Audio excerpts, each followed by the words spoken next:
میرا نام ناظم الدین، میں پاکستان ٹیلی ویژن کا پروڈیوسر رہا ہوں۔ 1988 کا سال میری زندگی کا اہم سال ہے۔ یہ وہ سال ہے جب Asia Pacific broadcasting union یعنی ABU کا بہترین ڈاکومنٹری کا پروڈیوسر کا ایوارڈ مجھے ملا، اور یہ ڈاکومنٹری کا نام تھا تھرڈ لینڈ اینڈ پیپل۔ یہ وہ سال ہے جب میں میونخ بچوں کا ایک پروگرام لے کر گیا اور پاکستان ٹیلی ویژن کی نمائندگی کی۔ اسی سال جشن آزادی کے موقع پر 10 ڈاکومنٹریز میں نے پیش کی۔ اس کے موضوعات بہت دلچسپ تھے: قومی ترانہ، قومی پھول، قومی زبان، قومی پرچم، اسی نوعیت کے سکے، کرنسی نوٹ، سارے موضوعات تھے۔ اس کو بے انتہا پذیرائی ملی، بالکل ایک نیا آئیڈیا اور ایک نئی جہت اس کے اندر ہم نے دریافت کی۔ اسے عام آدمی سے لے کے پریزیڈنٹ آف پاکستان تک نے اسے پسند کیا۔ اس کی کوالٹی کو اب ہم نے اس کو امپروو کیا ہے، اور عامر اختر صاحب جو یہاں کینیڈا میں ہوتے ہیں، ان کی مدد سے میں نے اس کی ایڈیٹنگ کی ہے۔ اس کے لیے ہم نے سب سے پہلے قومی ترانے کا انتخاب کیا ہے۔ اس میں آپ حفیظ جلندری کا انٹرویو دیکھیں گے، اس میں آپ ایک ایسے شخص کا انٹرویو دیکھیں گے جس نے اس قومی ترانے کے لیے اس وقت بہت بڑی رقم دینے کا اعلان کیا تھا، اور بھی بہت ساری، نثار بزمی کا انٹرویو ہے۔ یہ ساری چیزیں اس ڈاکومنٹری میں آپ کو ملیں گی۔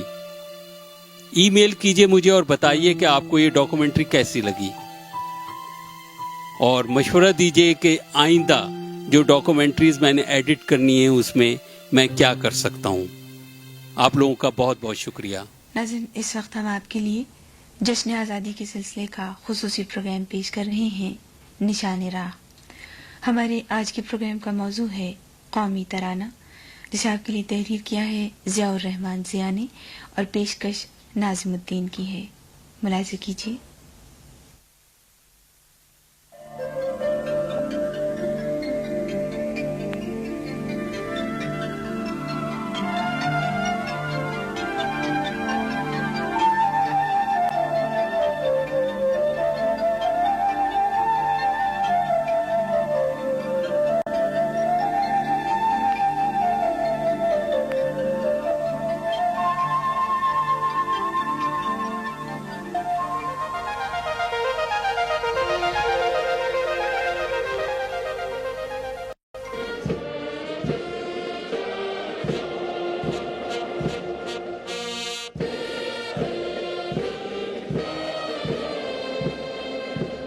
ترانہ اور قومی پرچم بیرونی دنیا میں ہر ملک کا پہلا تعارف ہیں۔ دنیا کا قدیم ترین قومی ترانہ جاپان کا کیمیگایو ہے، جس کے الفاظ 9ویں صدی عیسوی سے رائج ہیں۔ دنیا کا سب سے طویل ترانہ یونان کا ہے، جو 158 بندوں پر مشتمل ہے۔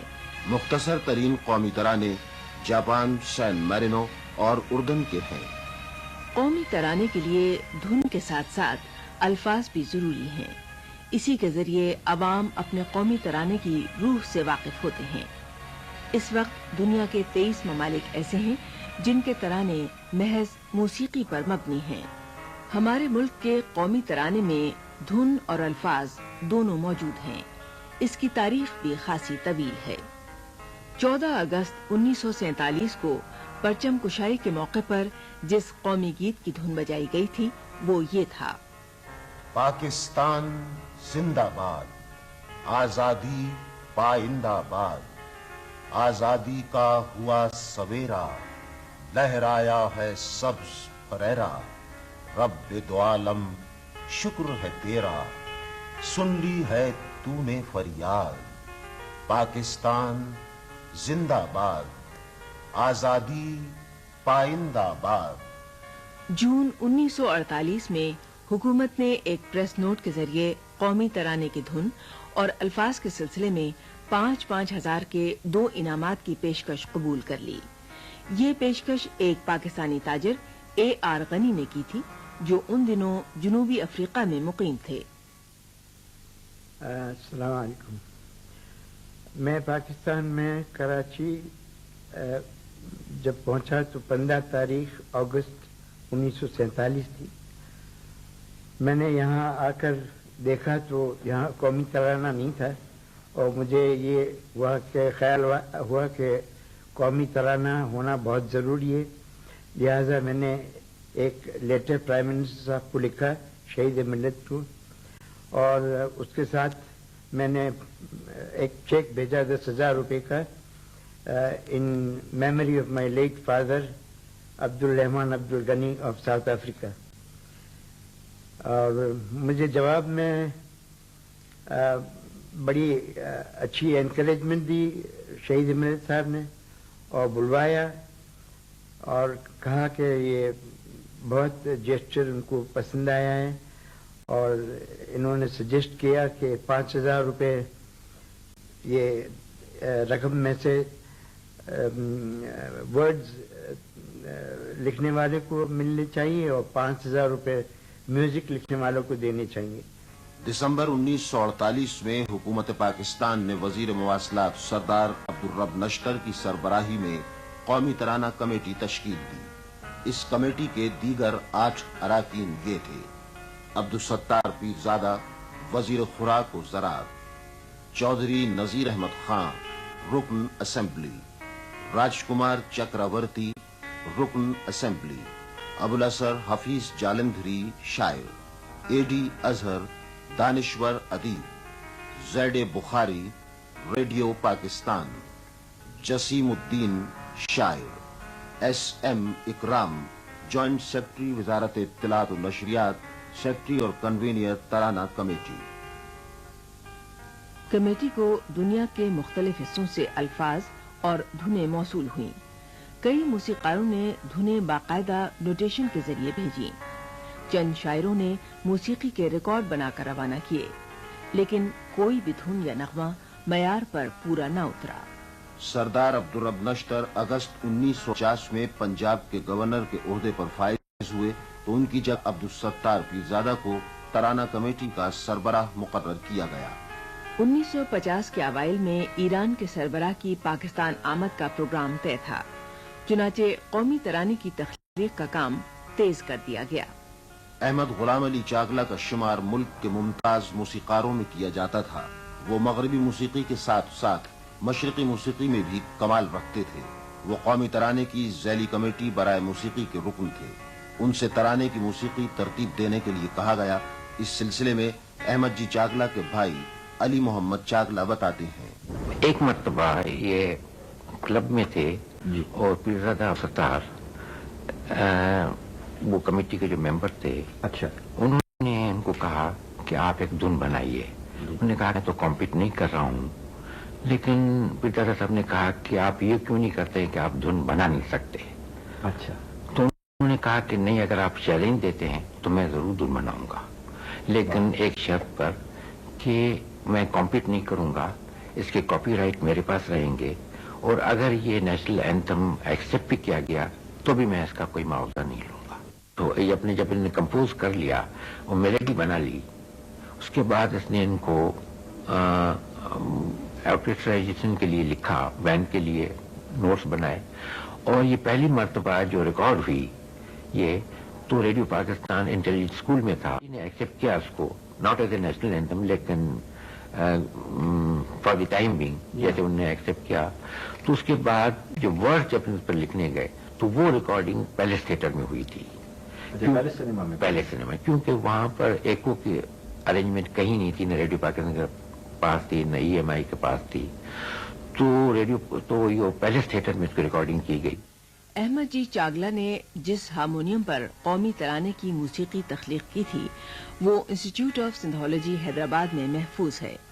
1949 میں ریڈیو پاکستان کراچی نے بحریہ کے تعاون سے متعدد ریہرسلز کے بعد اس دھن کو ریکارڈ کیا۔ دھن کو پاکستان زندہ باد کا نام دیا گیا۔ اس کا دورانیہ 1 منٹ 20 سیکنڈ تھا۔ اس میں کل 21 آلات موسیقی استعمال کیے گئے، جس میں کل 38 ساز شامل تھے۔ وزیر اعظم لیاقت علی خان اور ترانہ کمیٹی کے اراکین کے سامنے جب یہ دھن پیش کی گئی تو سب نے اسے سراہا۔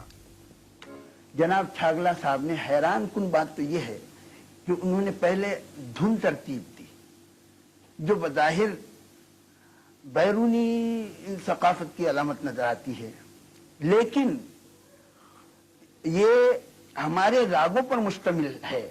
ایک راگ ہے بلاول، ایک راگ ہے تلک کامود اور ایک راگ ہے پیلو۔ ان تینوں راگوں پر مشتمل یہ دھن بہت اچھی ترکیب سے انہوں نے ترتیب دی، لیکن اس پر بول اور الفاظ سمونا بھی بڑا مشکل کام تھا، جو حضرت حفیظ جلندری صاحب نے بڑی مشکل اور کاوش سے ان الفاظ کو اس میں سمویا۔ 1 مارچ 1950 کو ایران کے سربراہ مملکت کراچی تشریف لائے۔ اس موقع پر پاک بحریہ کے بینڈ نے قومی ترانے کی دھن بجائی۔ یہ اس کا پہلا عوامی مظاہرہ تھا۔ مئی 1950 میں جب وزیر اعظم پاکستان لیاقت علی خان نے امریکہ کا دورہ کیا تو وہاں قومی ترانے کے طور پر اس دھن کا مظاہرہ کیا گیا۔ 10 اگست 1950 کو قومی ترانہ کمیٹی نے اپنے اجلاس میں احمد جی چاگلا کی دھن کو اصولی طور پر منظور کر لیا۔ دھن کی ابتدائی منظوری کے بعد اس کے گراموفون ریکارڈ تیار کرا کے ملک کے تمام شعراء کرام کو بھجوائے گئے۔ قومی ترانہ کمیٹی کو مجموعی طور پر 723 ترانے موصول ہوئے۔ کمیٹی نے حتمی طور پر 2 شعراء کرام کے الفاظ منتخب کیے۔ آرڈر آف میرٹ کے مطابق حفیظ جالندھری کے ترانے کا پہلا اور حکیم احمد شجاع کے ترانے کا دوسرا نمبر تھا۔ حفیظ جالندھری شاعری کے ساتھ ساتھ موسیقی کے بھی ماہر تھے۔ انہوں نے 1948 میں آزاد کشمیر کا قومی ترانہ وطن ہمارا آزاد کشمیر بھی تحریر کیا تھا۔ وہ پاکستان کی قومی ترانہ کمیٹی کے بھی ایک رکن تھے۔ وہ اس کی تخلیق کے ہر مرحلے پر پیش رہے۔ انہوں نے قومی ترانہ تحریر کرنے میں بڑی محنت کی۔ میں نے یہ ترانہ جو لکھا ہے، یعنی 9 میں سے میں نے یہ چنا۔ مجھے 6 مہینے لگ گئے اور یہ خاص جو 3 بند ہیں اس پر میں نے 3 مہینے ایک ایک لفظ پر غور کیا۔ کیوں غور کیا؟ کہ لفظوں کو اس طرح سے ملانا ہوتا ہے کہ موسیقی میں اس میں کوئی نہ لگ جائے۔ وہ موسیقی میں لفظ اس طرح سے ملیں، یہ بڑا مشکل کام ہوتا ہے۔ اس کو آنس کہتے ہیں۔ لفظ ہوا، گانے تو ہوا گویا اور ہوا سے کام لے لیتا ہے، لیکن لفظ میں حرکت چاہتا ہے، زبر زیر اس قسم کی چیز ملا کے ایک لفظ ایسا نہ ہو کہ ککک بن جائے، ببب بن جائے۔ تو اس لیے مجھے اس 3 بندوں پر 3 مہینے غور کرنا پڑا، اور میں آپ کو یہ نہیں بتا سکتا کہ میں بیمار ہو گیا، اتنا بیمار ہو گیا کہ راتوں کو بھی میں جاگتا تھا، میرے ذہن میں یہی رہتا تھا کہ لفظ کو کس طرح سے رکھا جائے۔ اسی دوران میں احمد جی چاگلا 5 فروری 1953 کو انتقال کر گئے۔ ان کے انتقال کے 11 ماہ بعد 5 جنوری 1954 کو مرکزی کابینہ کے اجلاس میں ان کی موزوں کردہ دھن سرکاری طور پر قومی ترانہ قرار دے دی گئی۔ 7 اگست 1954 کو حفیظ جالندھری کا تحریر کردہ قومی ترانہ اشاعت کے لیے جاری کر دیا گیا۔ مرکزی وزارت اطلاعات و نشریات حکومت پاکستان نے اپنے پریس نوٹ کراچی مجریہ 16 اگست 1954 کو قومی ترانے کی منظوری کا سرکاری اعلان کیا۔ یوں تاریخ کا ایک اور باب اپنی تکمیل کو پہنچا۔ ریڈیو پاکستان نے جب قومی ترانہ پہلی بار کیا تو عوام نے اسے بہت پسند کیا۔ 4 اگست 1955 کو حکومت پاکستان نے قومی ترانے کے الفاظ کا کاپی رائٹ خرید لیا تاکہ اسے غلط طور پر پیش کرنے کا کوئی امکان باقی نہ رہے۔ قومی ترانہ حفیظ جالندھری کے مجموعہ کلام چراغ سحر میں شامل ہے۔